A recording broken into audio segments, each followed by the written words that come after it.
Hey, everybody. Welcome back to the How Did It Happen podcast. I'm so happy to have you here as I am with every episode, and I am fulfilling my promise to you today with another amazing success story. I've got Jeffrey Gitomer on the podcast. Jeffrey, thank you so much for being here today. It's a pleasure. I already cashed the check, so. Oh, good. Yeah, that was a requirement that had to he had to get the check out and cash before Jeffrey would show up. But I got paid 100 times more than my last episode. Oh, good. Good for you. Yeah. Let's see, 100 times zero. Yeah, I get it. Yeah. So let me tell you a little bit about Jeffrey, because this is a big day for me. I have been a fan of Jeffrey's since the 90s and followed him, seen him in person live doing a presentation one time, I think, at Summerfest back in the early 2000s. And when my friend Noah Ricken said, "Hey," or I actually had him on the podcast, Jeffrey, that's how, and he's like, "Yeah, I used to work at Gitomer." And I was like, "What?" And yeah, and then Noah ended up connecting us. So thank you. Cool. Noah. Okay. So Jeffrey is the king of sales, and he is the person that opened my eyes to real selling, like what real selling is and how to do it. And as most of you know, I started my business from scratch in 1992, and I had no idea how to do a lot of things. And selling was definitely one of those things that I had no idea how to do. And I was employing what I call the 2 P's principle. It was pity and price. That's how I was trying to get business. So feel sorry for me, give me a chance. And then, by the way, I'll do it for less. There's actually a third P if you want to know about it. Oh yeah. What's the third P? Please. Okay. Yeah. Pity, price, and please. I like that. So as I mentioned, I was doing that, and then I started getting Jeffrey's.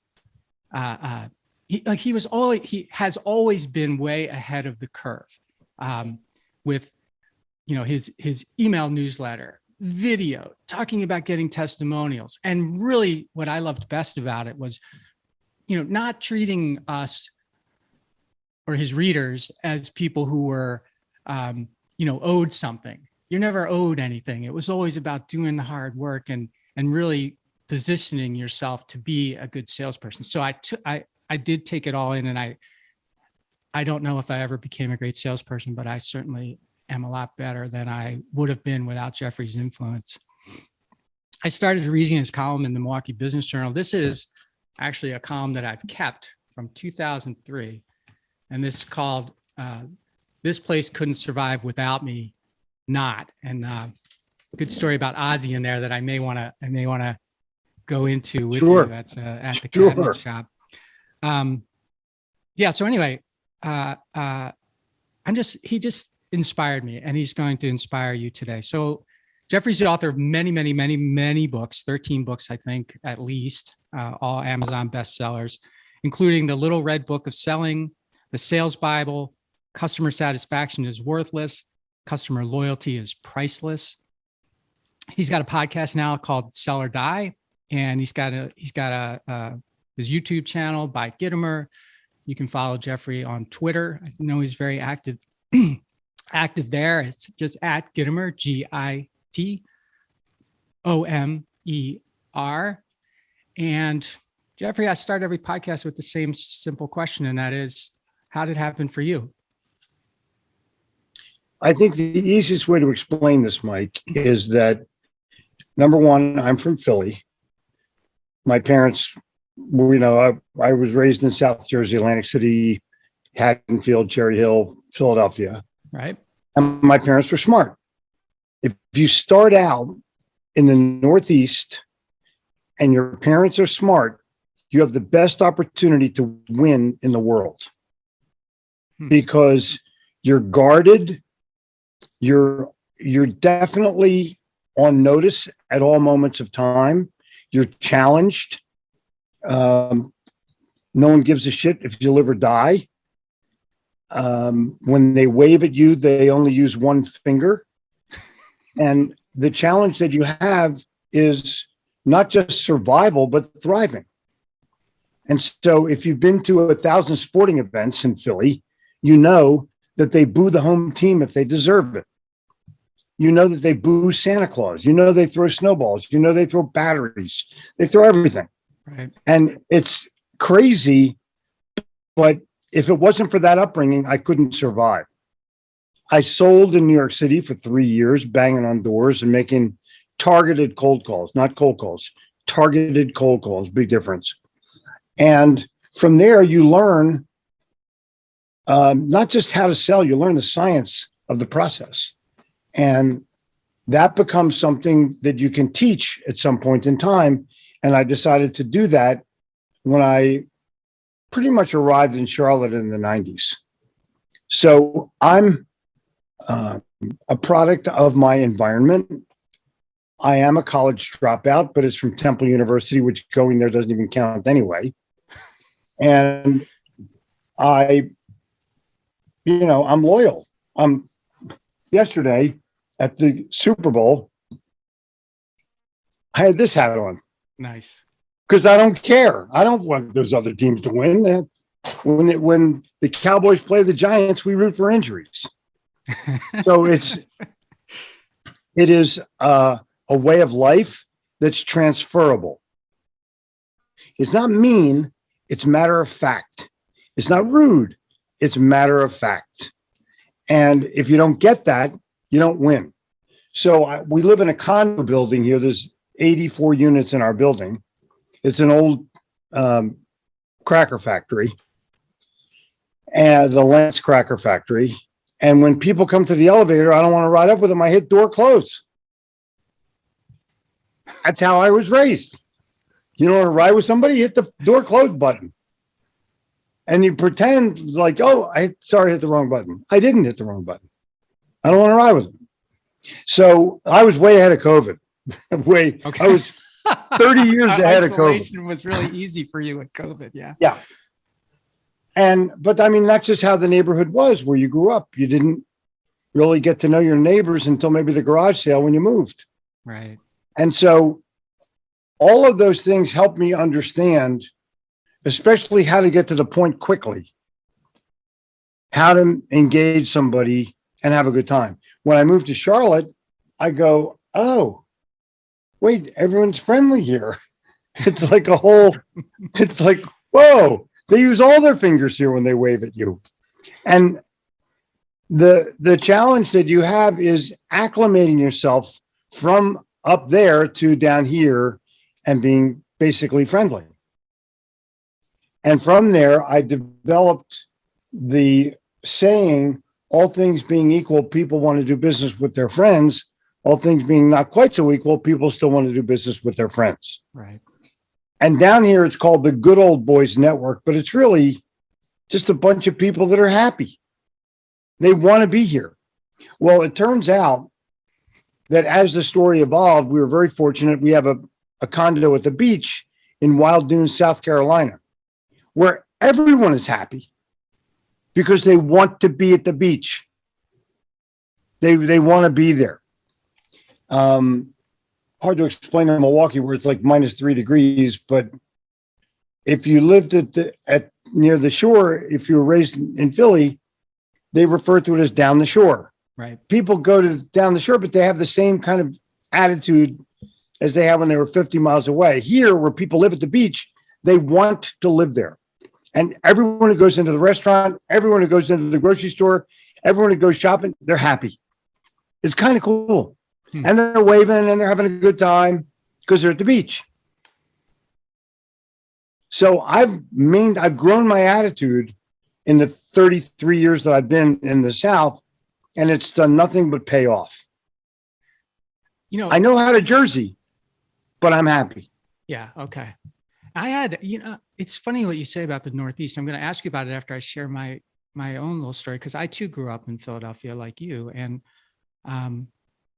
I moved to Milwaukee in 1990, and it was a very similar experience. And I came to Milwaukee. The people here were just so nice. It was almost they were genuine though. They were. But for me, I was sort of came from this area where I didn't get that it was genuine right off the bat. I thought, this is weird. Am I living in some sort of Yeah. alternate Twilight Zone. Yeah, a Twilight Zone or something. And then as I started to get used to it, and then I would go home and I'd be like, what the hell's wrong with these people? It's Right. just like Right. really, yeah. And you Not only are they pissed off in Philly, they mean it. yeah, right. They're legitimately pissed off. Yes. They have signs at Gino's Steakhouse. If you don't speak English, we don't want your money. Yeah. Like, seriously? Yeah. And if you're not pissed off, they want to know what's wrong with you. What the, Right. it's Right. And do you think, so you mentioned it was unique to the Northeast, and someone who's been all over like you have. I haven't been all over, but I think to myself, well, what about like Chicago, or what about, some other places where farmers. So you're saying the Northeast is because well, it's very consolidated, right? You got a lot of people in a lot of different states right there.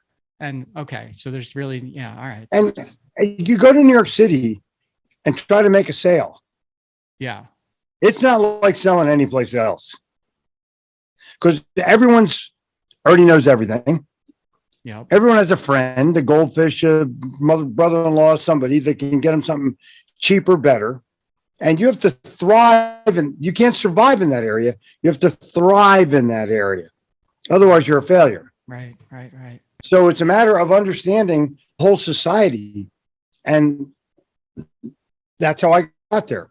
I got there by year learning what to do and certainly what not to do, by trying and failing, and by trying and succeeding, and by having the balls to do what you need to succeed. Right. And when you first started selling there in New York City, were you selling for your father's company, Jeffrey, or did that come? No, I had my own company. Yeah. I made beanbag chairs, leisure furniture, and that was in the late 60s. Okay. And I didn't like going in the front door, so I would take the freight elevators. And that would get me, the guys in the back always knew exactly who and what office they were in, because they delivered the freight. And when I'd go to somebody's door, I'd bang on the door, I go, excuse me. And they would go, how'd you get in here? I said, I took the freight elevator like everybody. Doesn't everyone take the freight elevator? And they were like, all right, come in. You'd be amazed at how many people are doing nothing. Right. When someone at the front desk will say he's in a meeting. Yeah. I mean, I've waited for people to get out of meetings, but most of the time, nothing. They just keep sitting in their office all alone, waiting for you to go away. Well, they have shit to do, but it's not like they're uninterruptible. Right. Okay. And I would always find the highest ranking person and work my way down. Got it. Makes sense. I mean, there's no sense talking to someone that can't say yes to you. Yeah. I saw it even better. The other day, somebody put on I have a 9:59 morning show that I've been putting on since March the 16th of 2020, when it was supposed to be 2 weeks till they flattened the curve. If you remember that bullshit. Yeah. 2 weeks and we'll all be out. Yeah. So that was 2 years ago. And I'm on every morning at 9:59. Somebody the other day said, why would you take no from a person who can't say yes? That's incredible. Right. So just as an example, I went to Chipotle the other day to get something for my daughter for lunch, and they had closed Chipotle because they didn't have enough staff, and you had to order online. And I'm standing there talking to this person. I said, can I just give you my order? Well, no. I said, well, can I talk to the manager? And you know what this person said? Well, they're just going to tell you the same thing. I said, well, thanks for being encouraging. I'll just go someplace else. So you're at the door. You're at the place. I'm at the door. Talking. Here's my money. Who could? Right. Go away. Unreal. And they're stupid about it. Stupid how? They don't understand. They tell you what they can't do, not what they can do. Yeah. That's stupid. Right. That is stupid. Huh. And when you, so what was the first thing you ever sold? Let's get back before, you know, you had your beanbag chair. Well, company, I was before you selling worked for stuff your pretty early parents. on. I was raising money for a charity in Atlantic City. I sold candy bars door to door. I was like 7 or 8 years old. I gave all the money to charity because I didn't know you're supposed to keep some for yourself. When I was in high school and grade school, literally junior high school, I sold firecrackers that my parents brought me back from their trip to Florida. They stopped in Maryland at a fireworks factory and brought back all kinds of stuff that was illegal in New Jersey. And I made money, major money. And, you know, my family was upper middle class. So it wasn't like money was oh my gosh, I got all this money. What do I do? I knew what to do because my dad and mom taught me what to do. And then when I finally, you know, started out on my own, I went to college, but I not good at it. And I started making beanbags, leisure furniture, and I sold them myself. And I started, funny, I had the gift of gab, but I didn't know how to sell. I just went in and blabbed to people. Then I got involved in an MLM, the late, great Glenn Turner, Dare to Be Great. And then I learned how to sell. Then I opened up an imprinted sportswear factory in Florida and sold in Manhattan. Millions of dollars worth of stuff because I had balls. And we could compete because we were the best at what we did. And we could private label things because we had things manufactured and I had two profits and I could eliminate one and outsell anybody else. And I told the store guy, I said, take my stuff, but mark it up 125% instead of 100%. Now you're the best buyer in the store. So I had the angles. Right. And did it always work? No, but I'll tell you what, pretty damn close to always. Because we would pre-make samples, I would target people, and it was fun. I was having a good time. And I'm in New York, Right. where it's a lot of fun. People don't like New York, it's because they have no idea what to do when they get there. And the first thing I would do is go to the top of the Empire State Building every time. And just check it out. Yeah, no, I still have tickets. I'd always buy tickets in advance, have them in my wallet, so I never have to stand in line. So I just show my ticket and get in and go to the top and look around and go, wow, this is really cool. And then go back and go to work. Sort of reacclimate yourself, like get back there and Totally take it all. I was only going maybe once a month, and the people that lived there never went. Right. They're idiots. Like, it's the coolest view on the planet. Why would you not? Well, you know, people in New York know everything. The problem is they're stupid. That blabbing thing reminded me of something I think that you say all the time, which is like show up and throw up, right? That's what people do. They show up and throw up. You know, as long as you've been doing this and as many people as you've trained and as much information as you've put out there, it's got to amaze you that there are still so many people who are in sales who aren't good at it. Like, you know, there's really no reason, right? But there's a reason. Okay. The reason is they're not taught properly. The reason is they don't like what they're doing. The reason is they don't believe in what they're selling. There's always some valid, maybe two valid reasons why they've reached a level of mediocrity. Okay. They got into it because they feel like, oh, this is where the money is. Dude, it's not where the money is. It's not. No Major League Baseball player ever got into baseball as a kid because they felt that's where the money is. They got in it because they loved the game. Loved it, right. Huh. So how do you get more people to love it? I guess that's you got. I tell people who are looking to build a career in sales, make a list of 10 things that you love. And check the mark next to places you'd work for nothing. And if If what you're doing is not in one of those 10 things, then don't be doing it. Life's too short. Makes sense. Well, I'm a writer. I wake up in the morning and I write. It's like I get to do what I want to do. I look around. I got a great library. I have great friends. I have people that I can bounce ideas off of. I'm okay. I'm happy. And people call me that the least people expect to call you.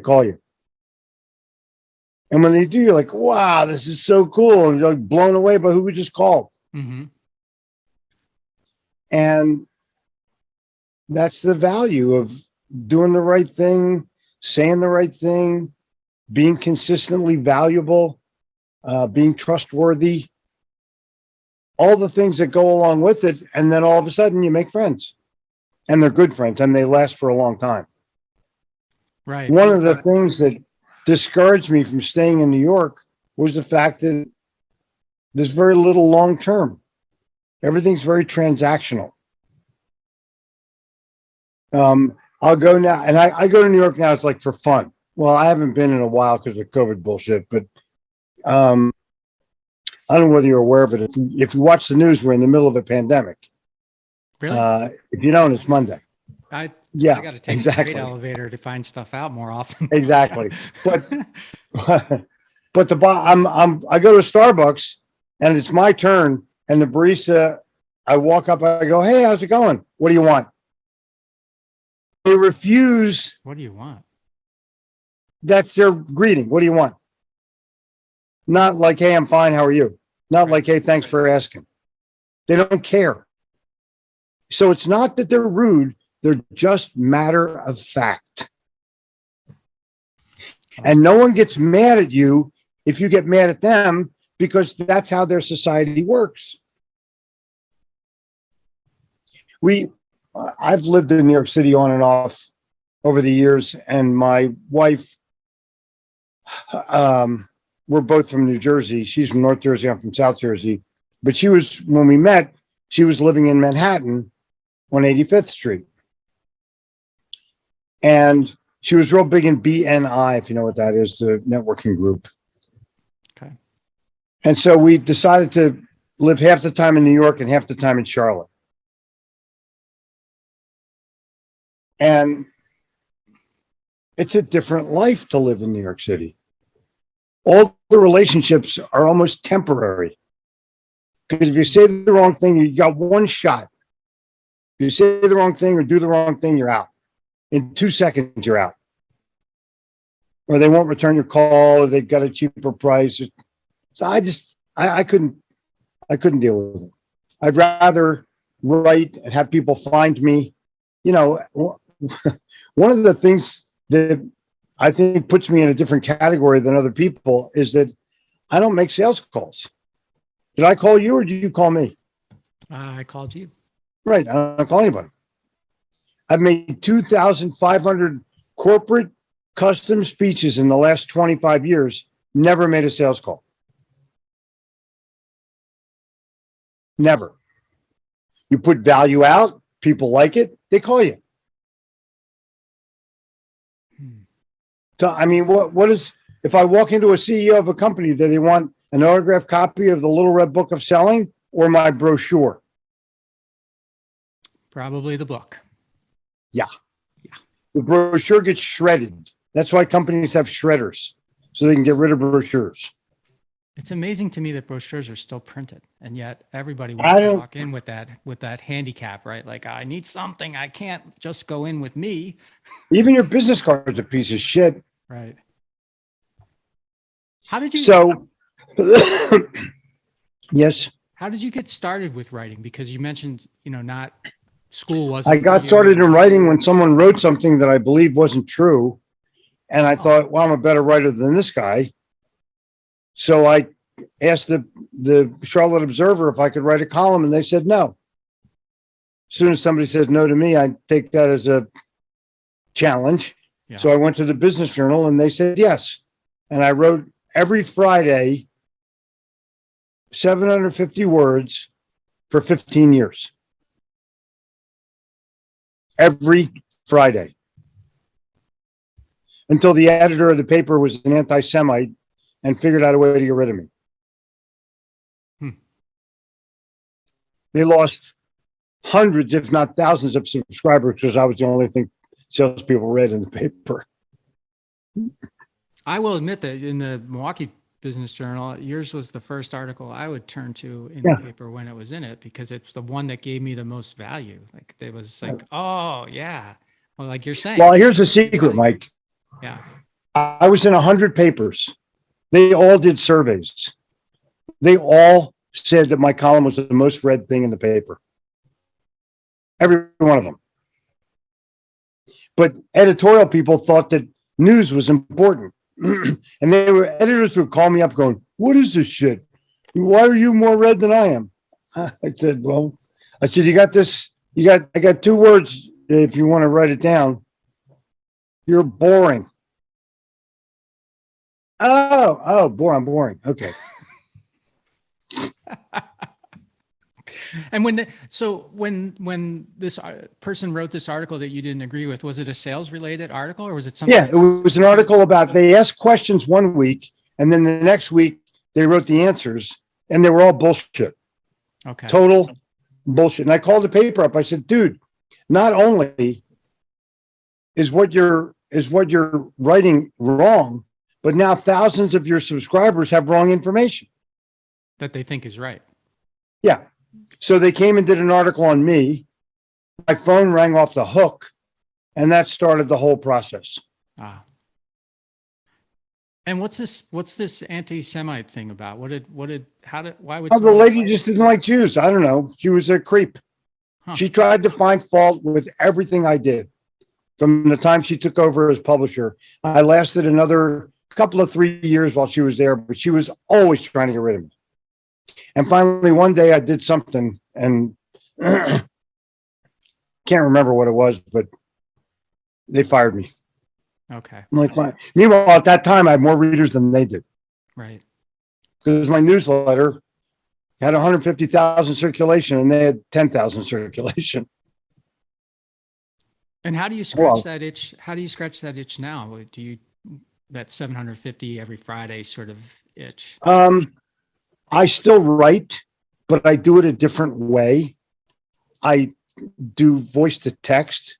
I capture my ideas on my phone.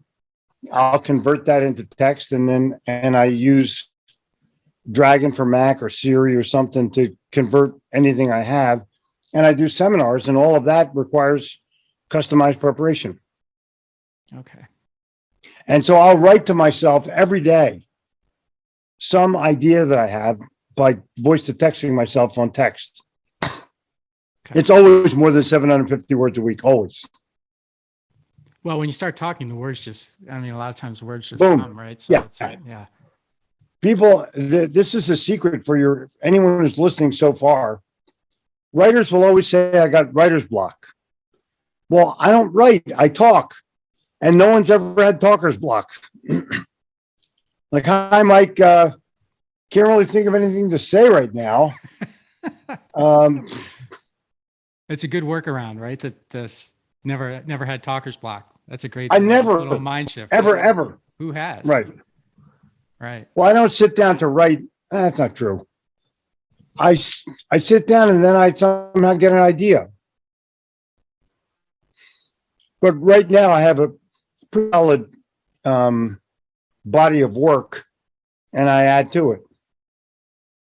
And I write a book a year.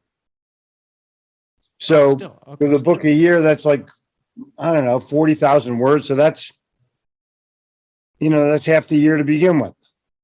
And you do that the same. That you use the voice to text for that, and then you have. Yep. And then you edit it, or have someone edit it and put it all, organize it. I edit it, and you do. And then my wife edits it, and a couple of our employees edit it, and then it goes to an editor. Okay. I don't let editors change words. I only let them find punctuation.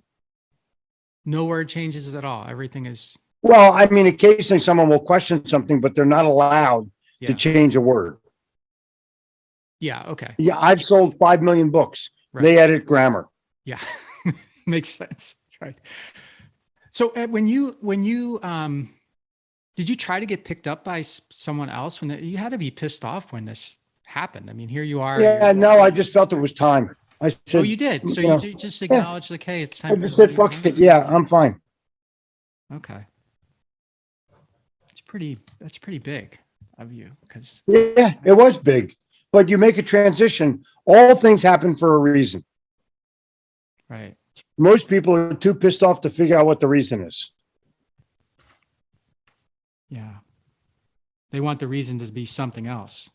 Well, they want the reason to be not their fault. That's what I mean. Predominantly, Like, they'd rather blame somebody else for, yeah, the guy fired me. right. No, it was time. God stepped in, said, you're fired. Go to time to do something else. Okay, fine. So when you chose Charlotte, what was the reason? Like, you could, go anywhere. Why Charlotte? I got here on accident. I Oh, sold my business in New Jersey. A client of mine came up from Raleigh to offer me part of his business if I would just come down there and be with him. And after about 3 months, I went into his office one day and I said, this is a fucking farm town. I have to go now.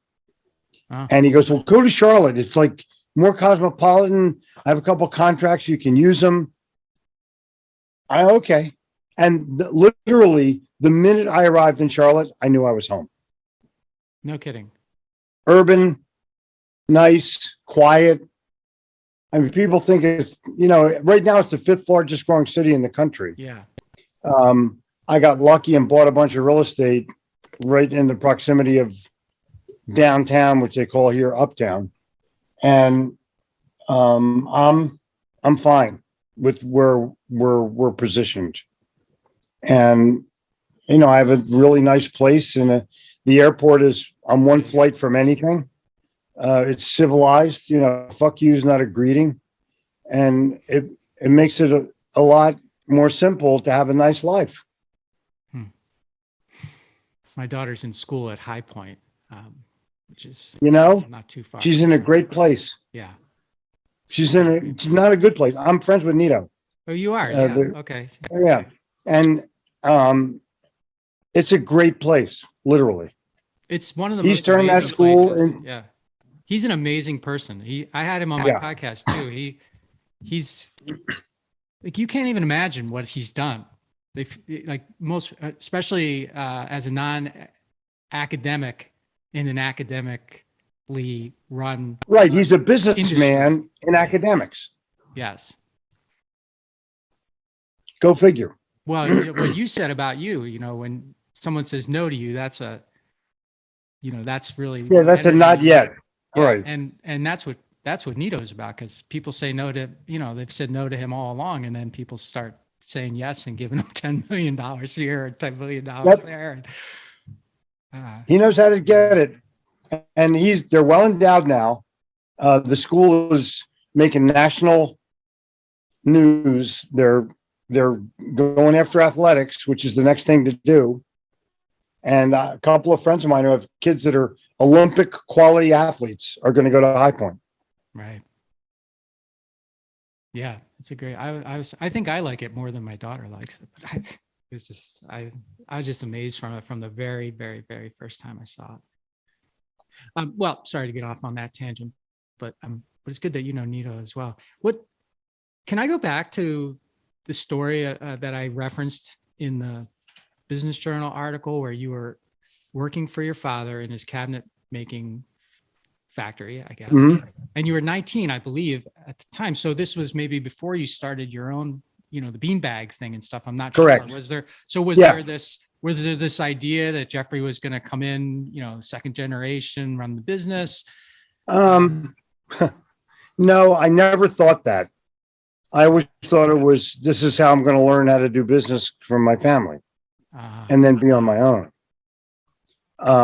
It wasn't, my father never said, boy, sure, I'm glad you're working here. It was a family thing to do. And I was running the factory at 19 years old from a discussion at the dinner table. Hey, Dad, can I be plant manager? Because they had all these engineers before that had always failed. But I had worked in the shop for years, literally in summer times, and on weekends, and I knew how to work machines. I'm one of the few Jews that can swing a hammer. Okay. And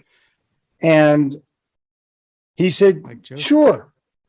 And I said, well, here's the deal. I don't want to start for 3 months because I want to make all the production standards based on what I can do on each of the machines. The chain ripsaw, mortise and tenon, routers, T-molding machines, paint, assembly, everything. Based on your And so own I production worked, with it. yeah, Based on I the way that worked you could on, read I it. set Okay. the standards based on what I could do. Yeah. All right. So if somebody came to me and said, I can't do this, I'm like, seriously, dude, I suck at this and I can do it. Go away. So one day, our best cabinet maker, Ozzy, came up to me and said, I need 25 cents raise, which meant 25 cents an hour, which is only $10 a week, but in the 60s was a lot of money. Mm-hmm. So I go to my dad and I said, what do I do, Pop? He said, give it to him, son. Now, this is a union shop as well. Just keep that in mind. There's all kinds of stuff involved. A month later, Ozzy comes back and says, I need another quarter. This is our best cabinet assembler. I go to my dad. I said, what do I do, Pop? He said, fire him, son. I said, what? He said, fire him. Okay. So I went and told Ozzy he's fired. He's not getting a raise. And all of a sudden, 3 guys from the factory stepped up and said, hey, I want that job. I'll take that job. That's a great job. And we increased production based on firing this guy, who was a pain in the ass. Exactly the opposite of what you thought might happen. Exactly. Right? You're afraid of what might happen if he left. Right? Exactly. Yeah. So that gave me one of the best lessons of my life. I mean, I've had lessons along the way. I'm just telling you that was a pretty good one. Never be afraid to lose your best guy. Someone else will always step up. And that's a universal, right? That's not just, that's universal, right? Totally. Yeah. Your best sales guy, your best manager, your best whatever. They can all go. They can all go. Well, I always look at it as, I was the, CEO of my company. Well, I can go too, so. Oh yeah. There's nobody, if you can replace the CEO, you can pretty much replace anybody. I mean, that's pretty simple. Sometimes it's a little bit of a pain in the ass to do, but of course. Which is why so many people that should be gone stay, because it's it is a pain in the ass to get rid of somebody, because you're thinking. We had a housekeeper for 7 years. She organized everything, knew everything. It was time for her to go for several reasons. Mm-hmm. I still don't know where shit is.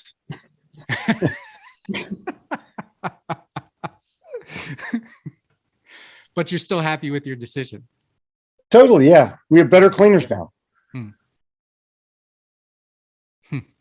And so you talked about the freight elevator and really getting to learn how to sell in that really tough New York City environment. But and I know you're not short on confidence, but where did the confidence come from for you to start positioning yourself as the expert, and not just in your writing, but in your, at the time you were teaching? I don't know.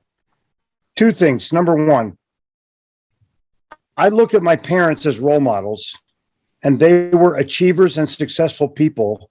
And I just believed that I would be the same.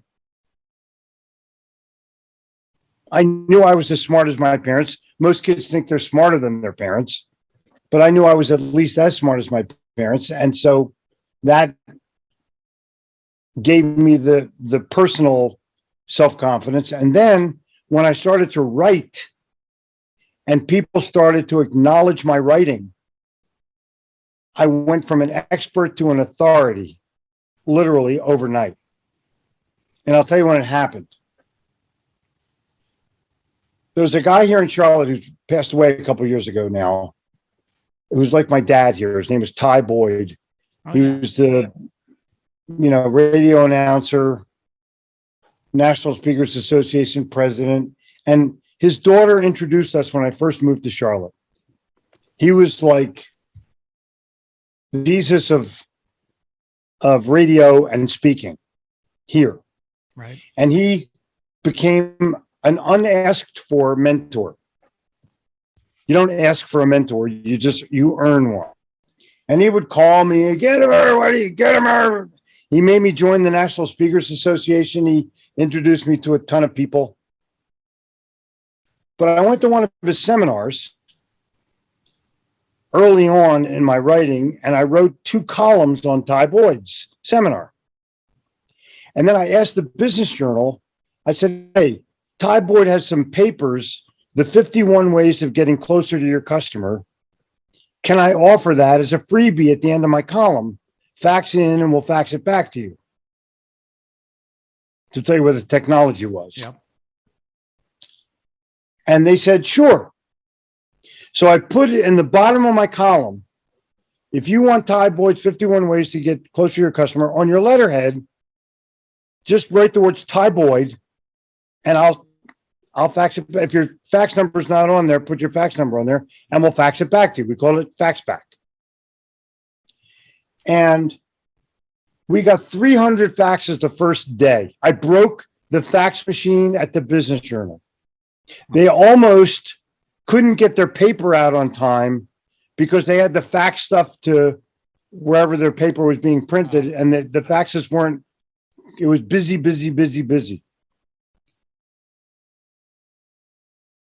We ended up getting, for that one article, thousands of fax. So I kept doing it, but the Business Journal wouldn't do it for me anymore. So I had to bring fax machines into my office. I had a full-time fax person and 3 fax machines. Full-time. Because people read what I wrote. This is really important. Yep. Down to the last sentence and then took action. So they read the whole thing. Probably maybe it's in that column right there. Maybe there's a thing that says free by fax. Sometimes the journals put it in, sometimes they didn't. The editors didn't like me getting more stuff than they did. Yeah, this one has your one more secret about job success, something to think about and act on every day. Go to Gitomer.com, register, and get something free back. So similar. Yeah, cool. So this probably came after the faxes where you could actually email people stuff. Correct. Yeah. I think the one secret was don't be a douchebag. I'm not 100% positive, but it's close to that. Well, yeah. No, the one secret was love what you do. Love what you do. Yeah. Yeah. So a couple things there that just are so funny. So, and as you're talking, I'm thinking about all the ways that you impacted me that I've forgotten about. So Ty Boyd, I went to their Excellence in Speaking course, oh, cool. With both his daughters, and I can't remember their names. Yeah. And I know now that came from reading something about Ty Boyd in your columns, which made me want to find out more about Ty Boyd, and then you know how it goes. Your reading list. So I put a couple books behind me: Atlas Shrugged, Think and Grow Rich. My How to Win Friends and Influence People has fallen over, but these things that I have in my library and in my mind, again, attached to what I learned from you a long time ago. This is a long time ago, and it's all stayed with me. And cool. And then of course, this article that we were talking about with Ozzy, This Place Can't Survive Without Me, you had all these sort of things in there about when salespeople start to think that they're the most important person in the room. Exactly. That has stuck with me. And that's why I asked you the question at the very beginning. I mean, salespeople who've been doing it for so long and are actually good at selling, but like you mentioned in here, they don't want to work in the CRM, or they don't want to do this and they don't want to do that. And then they hang it over your head like, hey, that's just still so much, at least in my circles. Do what they tell you to do or go someplace else. Yeah. That's what, It's yeah. the Molly Boyd, Ty's daughter, still runs the place. Okay, Molly, yes. That name is familiar. Then there's another daughter, right? Yeah. They're two, yeah, okay. But It was so I'm glad you went to intimidating that. because That's a great course. yeah. It was so intimidating because they were very good looking, first of all. So you're kind of like, oh boy, am I measuring up here? And then they put a camera in your face and, you start working right away on speaking. And it's like, oh my God, but it was one of the best experiences of my life because everyone improves, right? When you try something, it's when you don't try something Cool. that you never improve. Huh. So make sure I get a copy of this podcast and I'll send it to Molly. Yeah. Okay. Yeah, that would be fun. Maybe she remembers me. Doubt it, but I'm sure she does. what's so now I watched you mentioned that 959 show that you do, your writing or your text to writing, you're still putting out tons of content. You got a podcast going on. What's lighting you up now? Like what? Children that will need inheritance, probably for the most part. Okay, that no, cuts right to it. I like that. No, if you love what you do, you're not working. Right. What am I going to do? Stop working and go fishing or play golf? I don't want to do that shit. I want to write. My wife Jennifer will follow in my footsteps. She's younger than I am. She'll click and make it. My daughters work here. I get to see them every day. It's fun. It's a family business that has family members. Right. What more can I say grace over? That and the Eagles have finally won a Super Bowl. That's all I care about. Were you there? No. Oh, I was. You were? Yeah. I was. Cool. People from Dallas bust my balls and they go, well, how many Super Bowls have the Eagles won? You know what I tell them? Yeah. One. Okay. Yeah. I love it. The Northeast one. The Northeast. I watched the Super Bowl. You watch pro wrestling? You ever watch pro wrestling? When I was a kid, I did. I don't watch much of it anymore. Well, one of my best friends in the world is Nikita Koloff, who is the old Russian nightmare. Yeah. And we watched the Super Bowl together because he's a Vikings fan. The week before he wore his pajamas over with Vikings shit on it. And they went down up in flames. And, but we're together all the time. We hang. He's a minister now. So I'm Old Testament. He's New Testament. Okay.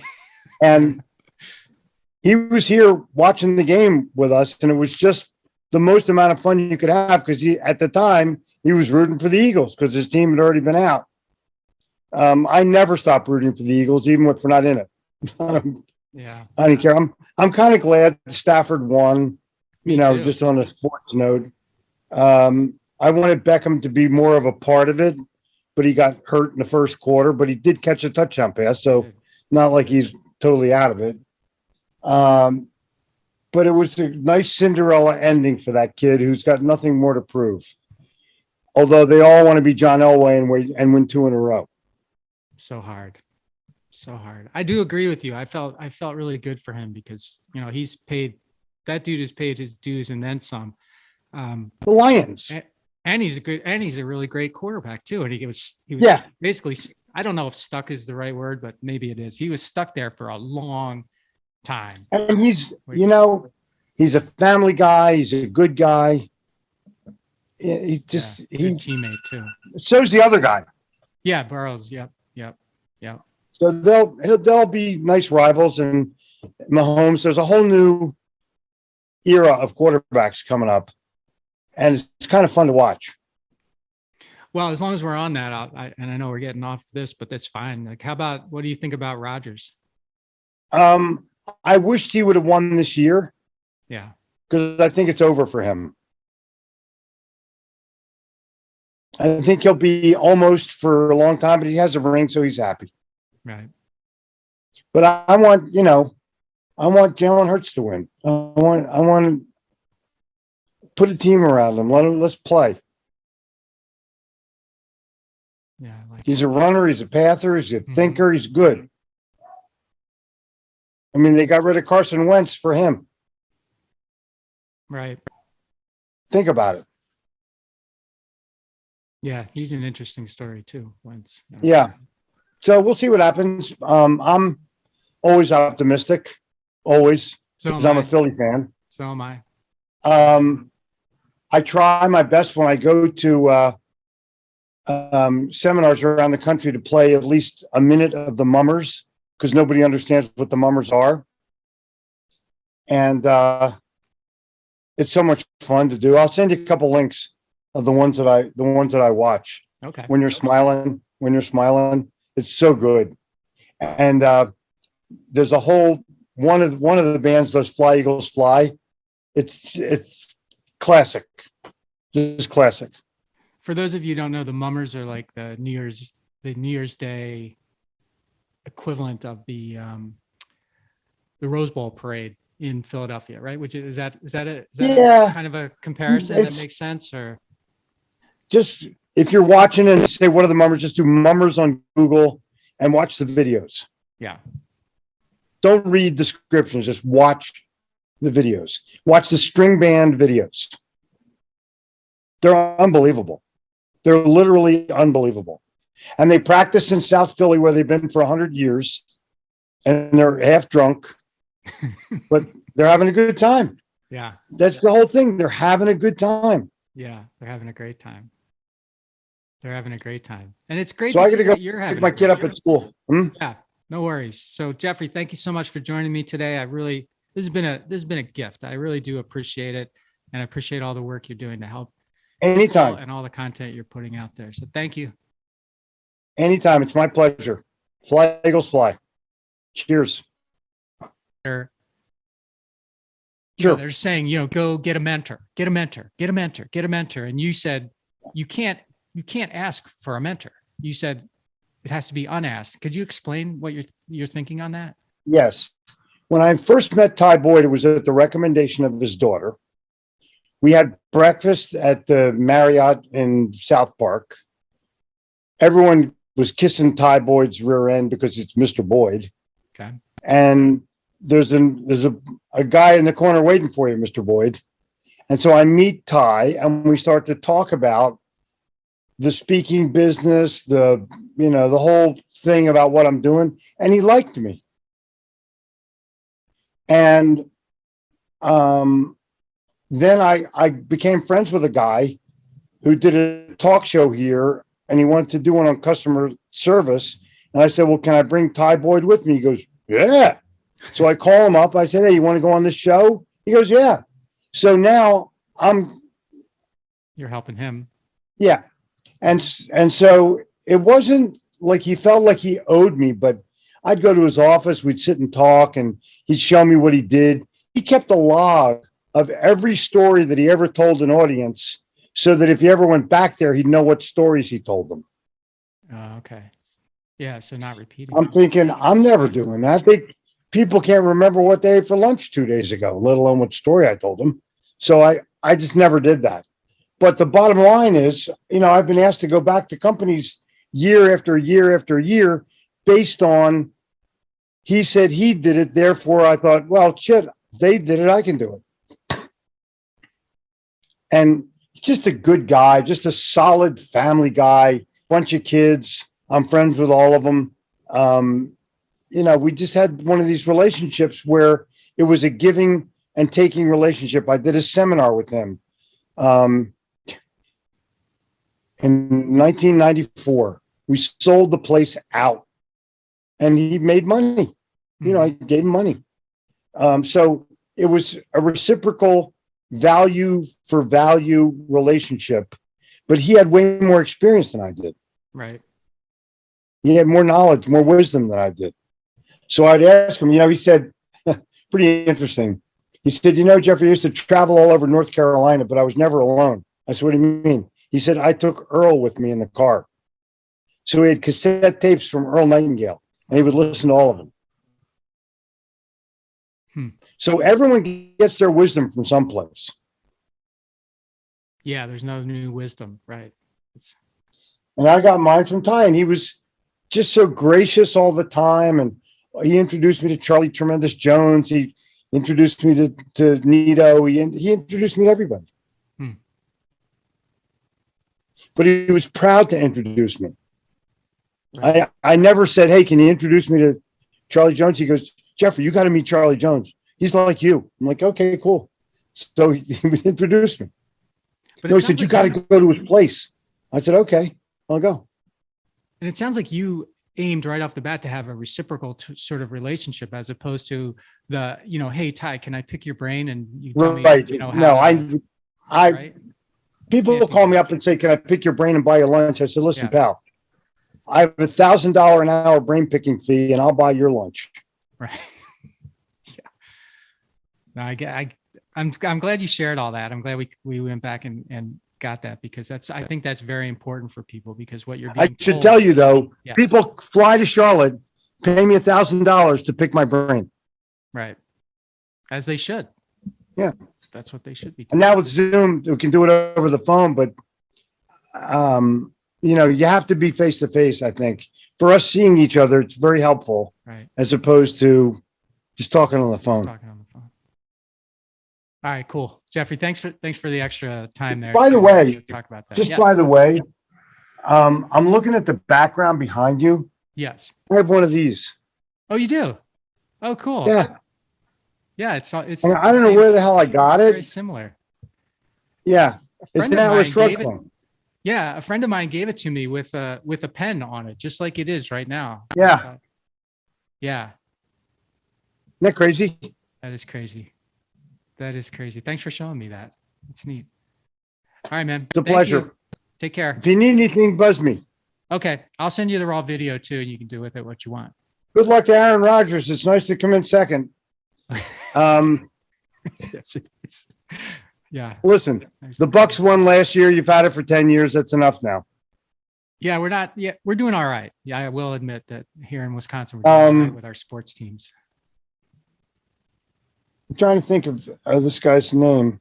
He's bugging the shit out of me because we're friends. I just can't. I'm blanked on his name right now. But he's a big Milwaukee Bucks guy. And he took me to my first Packers game.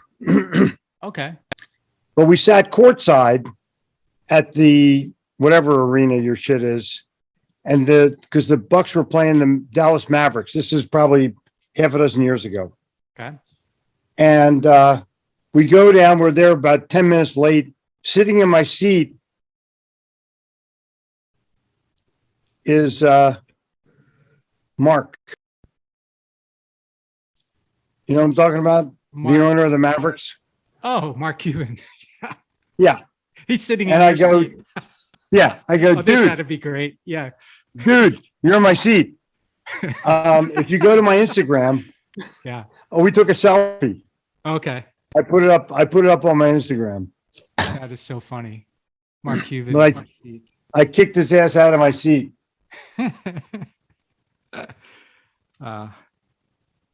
Thanks for sharing that. Anyway, my buddy's his name is blanking on me. He's selling as a contact sport or networking as a contact sport. Oh, Joe Sweeney. Yeah, Joe Sweeney. Yeah. Yeah. Great guy. Yeah. Great guy. Yeah. Giver. A total giver. Yeah. Nice. I'll shoot him a note and tell him that we tell him that you chatted about him today on the show. Yeah. He's a good guy. He's a really, really good guy. Great dad. You know, everything about him's good. I'll make sure I share that with him. Please. Yeah. All right, Jeffrey.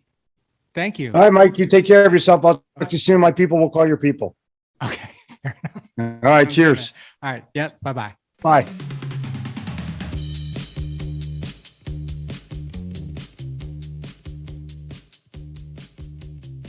broadcast is brought to you by Wincheck Studios. We are an all-in-one educational platform for podcasters that revolutionizes how hosts leverage content to increase engagement with listeners, downloads, and income. We come together to focus on community, collaboration, and collective impact. For more information on how you can interact directly with our hosts, access exclusive live content with offers you can't get anywhere else from our official partners, join our purpose-driven community by visiting www.winject.com. If you're ready to build a career doing what you love, then we're ready to see you there.